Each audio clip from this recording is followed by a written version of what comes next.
Hi, I'm Sarah Hi, from The Sarah. Upcoming. Such a pleasure to speak to both of you.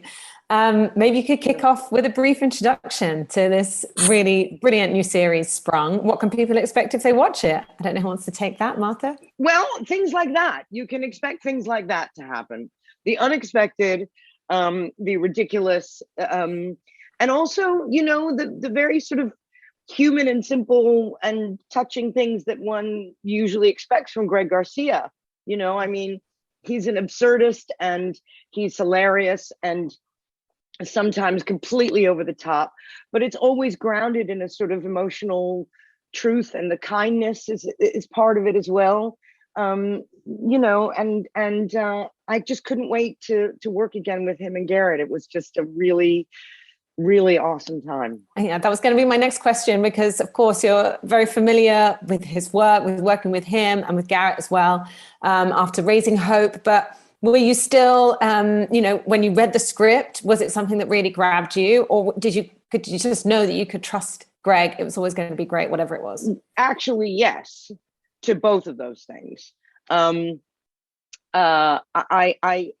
He called me on a Friday night. I was here in London, and he said, "Can you come and be here on Sunday to start filming on Tuesday or Monday or something?" And I hadn't read any of them, and I said, "Sure, be right there."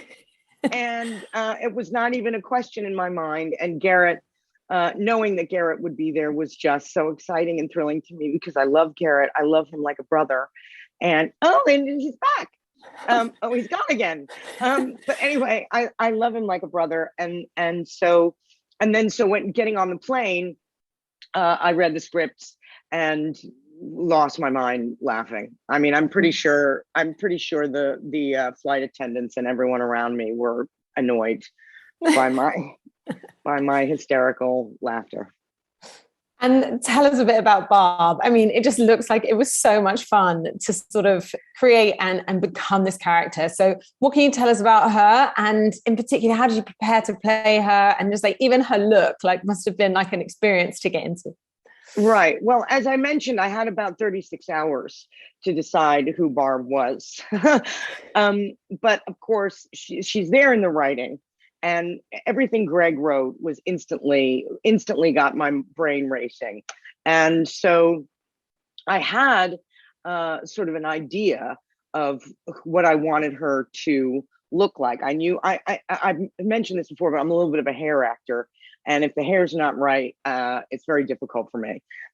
So I decided that I wanted her to look like kind of like a very famous Disney villain.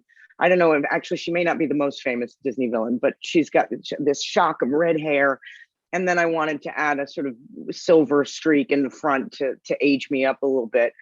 And then I decided that she should have a camel toe. All her costumes should have a camel toe. And that she should have enormous, extremely pendulous and very heavy breasts.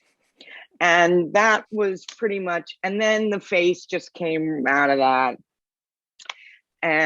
But it was all there in the writing, you know what I mean? Basically all I had to do was add my cosmetic comedy bits.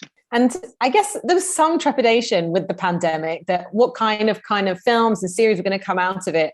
And, maybe there was a sense that, oh God, maybe we never want to talk about it again. But I like the fact that this is quite an unexpected and fresh way to kind of deal with this really bizarre moment in time.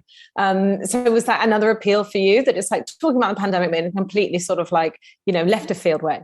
Well, is Garret there, or is he still having a fire alarm?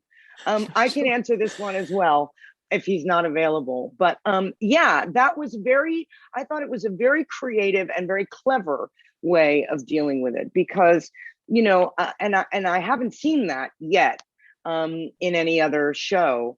It's, the story is, it takes place right at the beginning of the pandemic. And when nobody knows what's going on, the rules are changing all the time. Do you wear a mask? Do you not wear them? All of these things. And do you stay near people? Do you talk? Do you cough? Do you have to cough up the fire? The flu, all of this stuff. But I thought that was very clever and a very comedic way of handling something that's quite serious. and quite difficult. But I think that it's important, and we all felt this way, that, through comedy, we can sort of find an equalizer and a way to sort of release some of that tension, hopefully, without minimizing the experience in any way. I mean, it's very much kind of ensemble cast in a way, and it just looks like you had such a laugh on the shoot. And of course, you must have already had quite a shorthand with Garret, but tell us a bit about the making of it and some of kind of the highs and maybe like some of the challenging moments. Well, I don't remember too many terribly challenging moments at all. I just remember having an enormous amount of fun. Garret could probably talk to you about more challenging moments because, he's an executive producer. So, he's got a slightly different perspective than I have, as just being, a lazy actor sitting in my chair all day, not doing anything. There he is. Oh, goodbye, Garret. Wait, there he is. Oh, no. It's still going. It's still going. But Garret, if you want to type something and I can read it out for you. But no, I mean, it was just a wonderful experience. Shooting in Pittsburgh was really exciting. I've never shot in Pittsburgh before, and it's a fantastic city. It's an incredibly cool and architecturally diverse city, and and in many other ways diverse city. I mean, it's got every kind of person and every kind of building, and it's got like 500 bridges, and 3 rivers meet right there. So and as Garret says, you can't find a more cool backdrop for your story. I mean, it almost becomes like another character in the thing, because it's so alive, it's so rich, and so I don't know, gritty. Like the best comedies, I feel like it's one of these, it's just not only an entertaining watch, but of course, it touches on lots of kind of like heartwarming and, important themes. I mean, these kind of, a real motley crew of kind of these underdogs who kind of, find new life and a new family by being thrown together. So, what do you think people can take away from it in those sorts of ways? Well, I mean, I'm not sure there are too many morals to take away from it. I think one of the strengths and beautiful things about Greg Garcia's writing always is that, as crazy and as absurd and over the top and ridiculous and maybe sometimes, a little bit blue he can be, it's always grounded in an emotional truth and an honesty.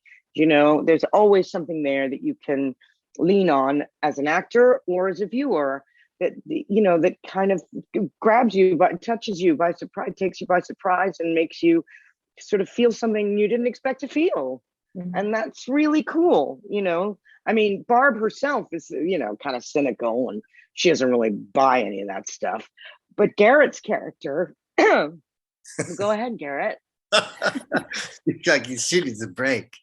I thought you were great. I'm sorry about that. That's okay. That's horrible for you. Oh my God, it's so loud. But what are we talking about? We're talking about the emotional, the sweetness of it all. Yeah, you know what? I sent this to a buddy of mine. I sent the first episode, the press link, and he said something I hadn't thought about before, because he said, I watched the whole thing, and about the last 10 minutes, he said, I was sitting there and I realized I had my hand on my heart. And it was the first time he'd been able to laugh about COVID, which is not, I don't know if anything, that's what we set out to do or what Greg set out to do, but it's certainly a byproduct of what happened. It was just like, remember all this crazy stuff we were doing? Remember that? And we thought it's the end, or we thought it was fine, or we thought, and it's just so moving. You don't really know these people's political affiliations, you don't know, but you see Barb hearing information on the TV and thinking like, oh, well, maybe we should drink bleach. You know what I mean? It was just insane. Yeah. So that's something that I really appreciate about what Greg does. He kind of lets us all, whatever we think or believe, he always says, I'm just a court jester. I think he's a little more than that, but I know what he means. He's like, let's all laugh at this. Remember this? I think I'm out of time, but Garret, I didn't get to speak to you very much, but thank you so much for sharing all that with us. And I love your wallpaper. Your wallpaper is gorgeous. Very cool. House of Hackney. What is it? House of Hackney. I'm going to be Googling them. But lovely chat to you both, and can't wait for everyone else to see the series. Thanks so much. Cheers. Thank you.